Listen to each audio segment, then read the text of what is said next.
tinker man, he's a tinker man, the servant of the worshipper's he. Hello, I'm Tinker, and welcome to Tinker's Tales, where I know all of you just want to look as wonderfully awesome as I do.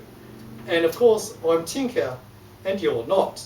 But what you can do is wear a shirt that looks like this, or even better. Although this is the one I designed, and it's the best one we have available. But there are more designs to choose from at www.redbubble.com/people/Tinker's Tales. While you're writing that down though, you might like to listen to our good steampunk friend, Moraline Charson, as she performs At Night I Glance the Starry Sky. At night, she glanced the starry sky by John S. Aroda. At night, she glazed the starry sky, white teeth eyes on lonesome side. Her visage was weary, her heart was full of care, of house and wives. Her life is not merry, full of troubles, never-ending trials, jobs she taken, was always intentional in solitude. Sadness speaks to her, screaming, shouting, calling her by names. And from that darkened room, dead hearts lay, staggering, waiting for her to come. And lo, for she slept herself by hanging in the tree. Life has led her, her soul flew immediately up to the sky, to the horizon of stars. Her corpse lay lifeless, with a scar among the cold ground.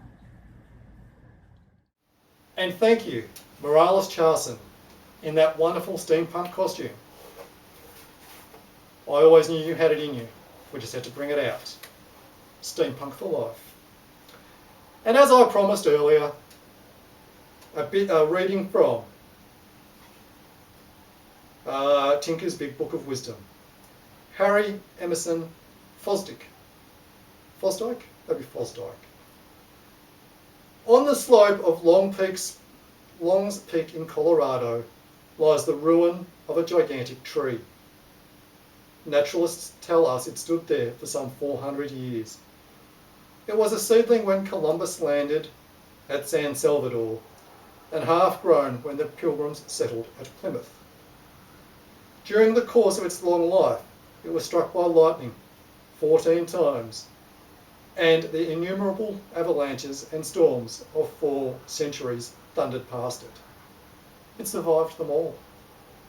In the end, however, an army of beetles attacked the tree and levelled it to the ground.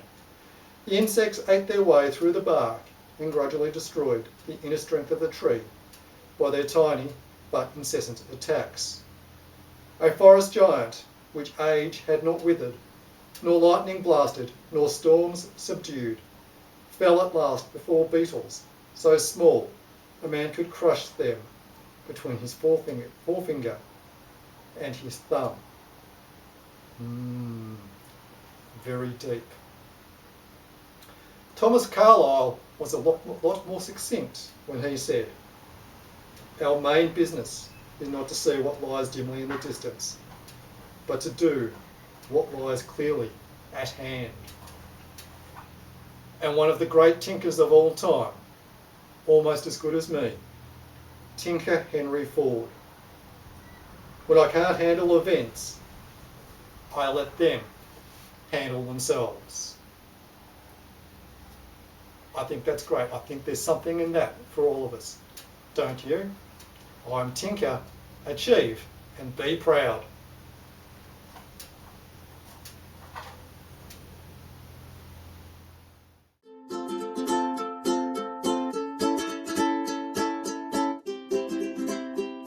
He's a tinker man, a servant of